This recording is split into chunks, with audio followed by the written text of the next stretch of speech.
first, UC is an amazing institution. I think we all need to start there. It's unbelievable. I mean, it's unbelievable in terms of the students that we have and that we attract. And just a little factoid: 46% of those who were admitted for the fall are the first in their families to go to college. So it's a huge opportunity to make it. It's a huge research enterprise in almost any discipline you can imagine. And that research more and more frequently is turning into innovations and entrepreneurship activities by our students and faculty that themselves help propel the California economy, create jobs, and really make UC an even more valuable contributor to the state. And we do a lot of public service. We remain the #1 source of Peace Corps volunteers in the United States, which I think is very cool. And we're not afraid to take positions on public issues. You may have seen that the university was the first out of the gate to sue the Trump administration for rescinding the DACA program. I had a little bit of self-interest there because I created the DACA program when I was 17. And I think I'm the only cabinet secretary who has sued her successor. But anyway, we did get an injunction which has kept the program in existence this past year. Something like 117,000 DACA recipients have been able to re-enroll in the program while the injunction has been in place. These are young people who would be out of DACA and subject to deportation otherwise. Case is currently on appeal in the Ninth Circuit. We expect to hear in the next month or so what the resolution is. But the point is that from an education, a research, and a public service perspective, the UC is really doing a lot in all three of those buckets.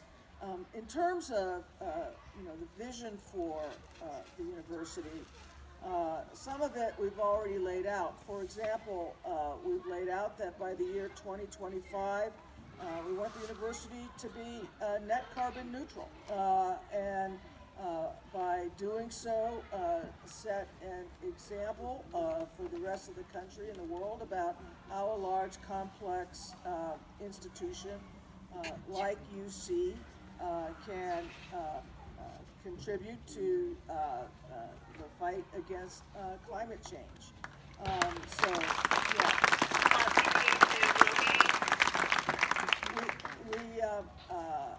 I think we will see a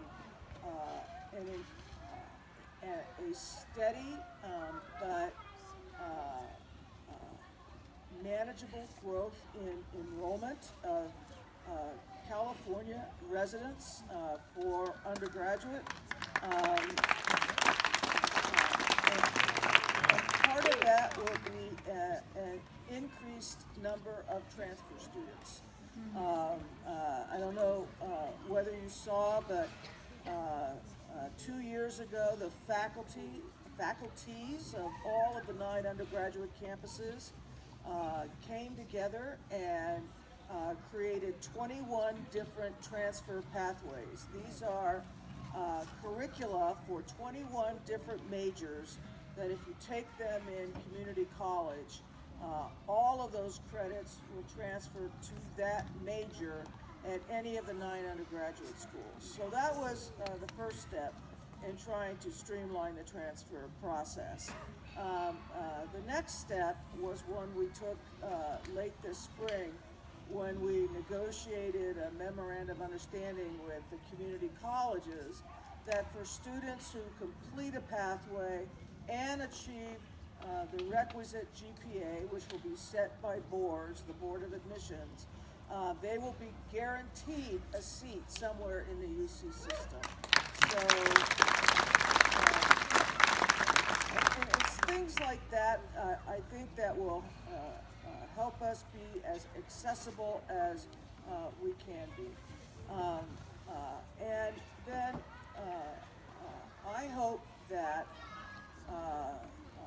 with a new governor coming into office in January, we can have a discussion about a 4-year plan for the university, kind of a 4-year budget, a 4-year enrollment plan, so that both for the state and for students and their families, they can know what to expect and anticipate from the university.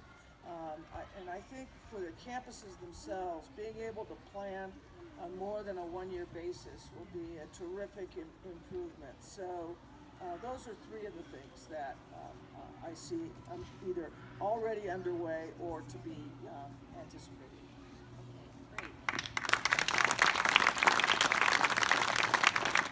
Governor Brown recently signed his budget, and we know that tuition for next year, there will be no increase. Can you talk about the impact of the current budget that has just been signed on the priorities that you just touched upon? So, yeah, there'll be no increase in in-state tuition. There will be an increase in out-of-state tuition. The reason we are able to do that is because we got a significant slug of money from the state. The problem we have is that the increase was mostly in the form of what are called one-time dollars. In other words, they're for 1 year only. Expenses and being in a particular area. Sure. So, actually, for most students, housing is more expensive than tuition, so we are doing a lot of things to increase the availability of student housing.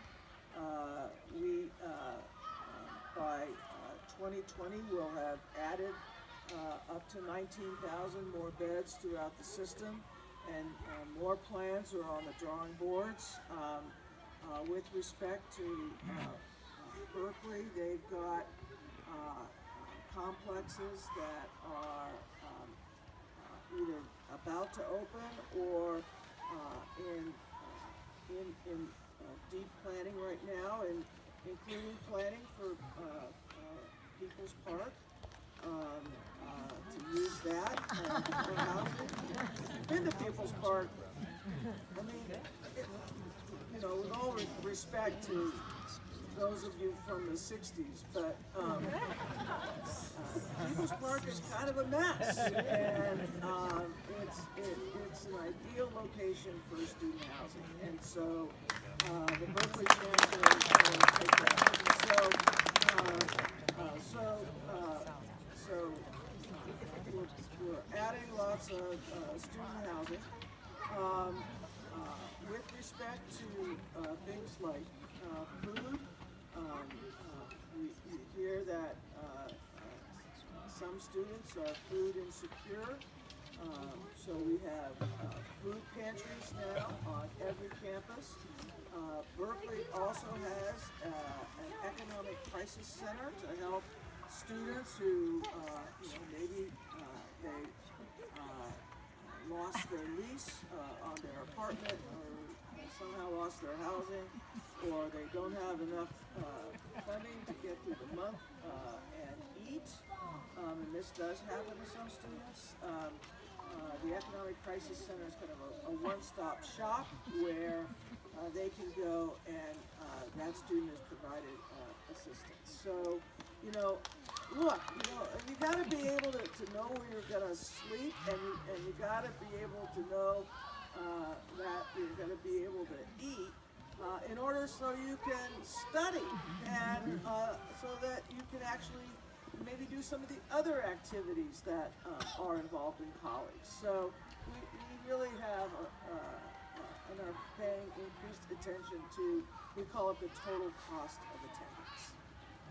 And I know just from the Regents meeting and the work you've done that the UC and the chancellors have really listened to students about issues in terms of the total cost, mental health and food insecurity. So I think it's great that there's so much progress in such a little bit of time. So great. So I want to switch gears a little bit and talk about and just hear your insights on what's going on in Washington, given your deep experience having been an elected official, and what concerns you most about what's going on and the potential impact for UC? Well, yeah, I was gonna say, do we have like 4 hours? Yes. Look,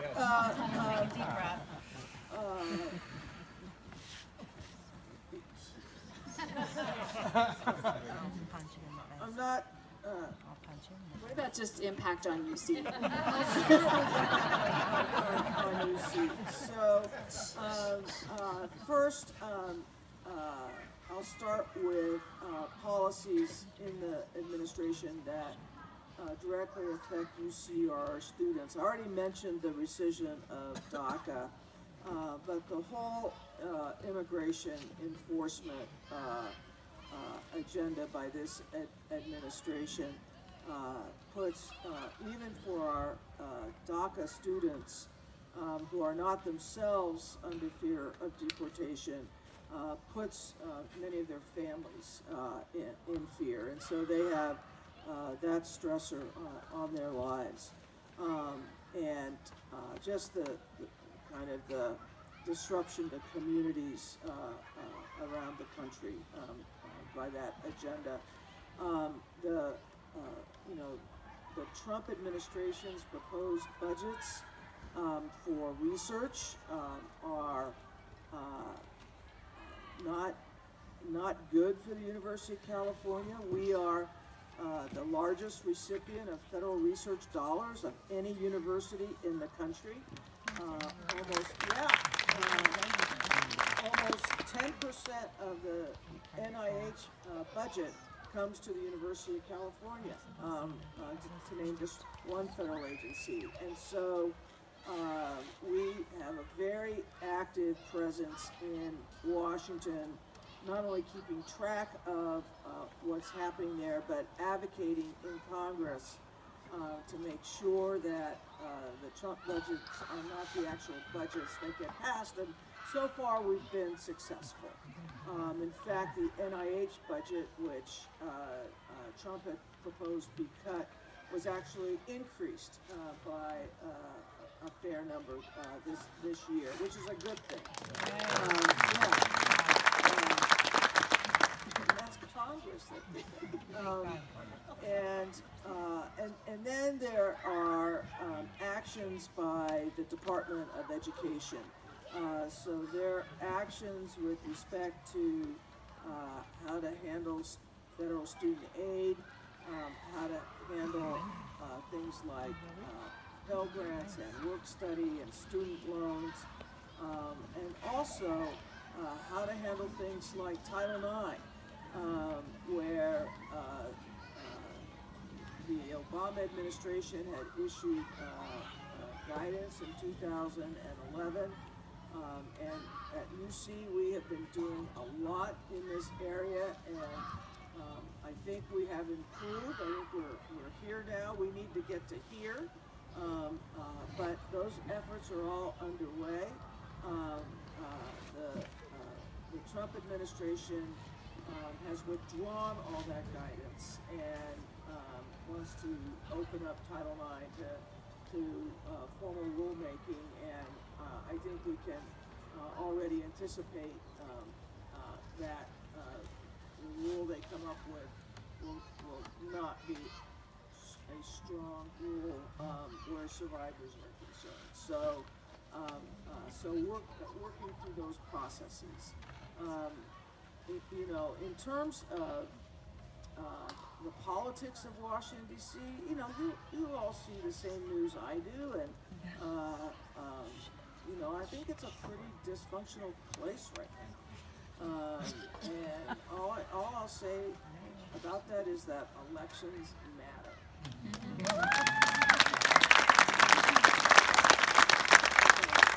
2 years ago, the regents established a policy that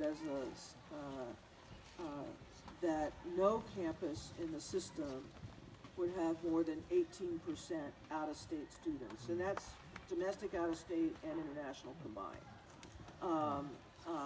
They grandfathered in, however, Berkeley, UCLA, San Diego, and Irvine, who were above 18. I think Berkeley's around 22 or 23, but they can't go any higher. And you know, I think, you know, we are a global university. We are a national university. Our students benefit from being with students who are not all from California. There's an educational value there. And you're right, there is a financial value, because that out-of-state tuition that we charge, which this year is going up again, in-state tuition is going to stay flat, the out-of-state's going to go up again. That actually pays for the enrollment of an additional California student. And that's how UC continued to grow even during the budget cuts after the recession. But you know, I think that the policy the Regents enacted is a pretty good balance, and I think we're going to be staying there for a while. Okay, we have one more question from over here. Wait, I worked for a nonprofit organization that helped underrepresented students get to college. We had a great success story. A young lady became the very first in her family to go to UC Santa Cruz. She got accepted. Her family gave her a big going away party, drove her up in a station wagon with her siblings, and then she got there and they said, "We don't have a spot for you. You didn't respond to the email that we said that you had to respond to." I followed up with a phone call to the Santa Cruz admissions people with a very troubling conversation. First of all, they said, "We admit more people than we can take, and we're looking for ways to not have them matriculate. A, B, if they can't follow directions, they won't be successful at Santa Cruz." I then realized about 10 minutes into the conversation we were losing the battle, and I said, "Can you please CC us on these emails in the future so that we can help the student and the family with the parents not speaking English?" And they said that would be a privacy violation. So can you please explain that?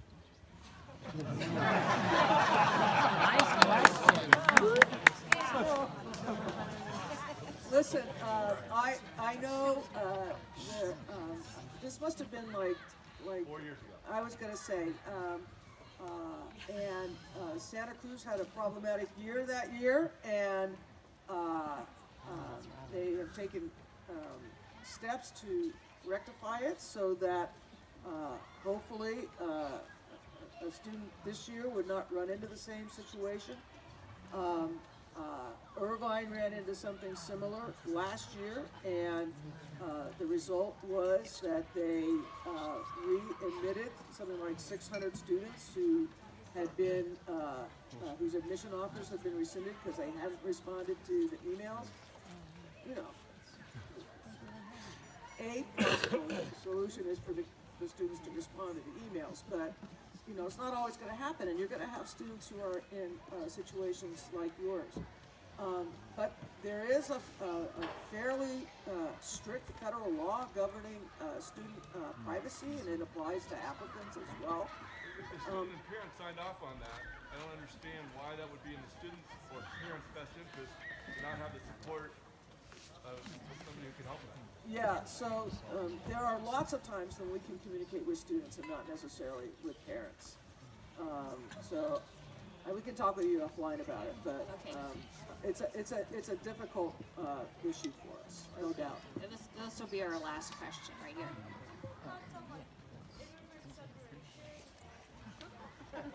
So the question is, Yeah, family. What are my thoughts on families separated at the border? I think the zero tolerance policy was ill-conceived, and I think the administration was wrong in every possible respect by handling families the way and it was a choice. You didn't have to handle families and children this way.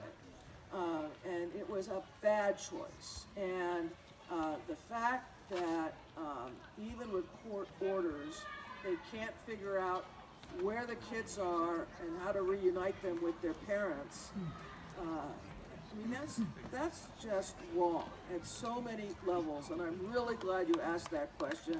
I have no strong feelings about this. Thank you so much for coming. Thank you all. Thank you, everyone.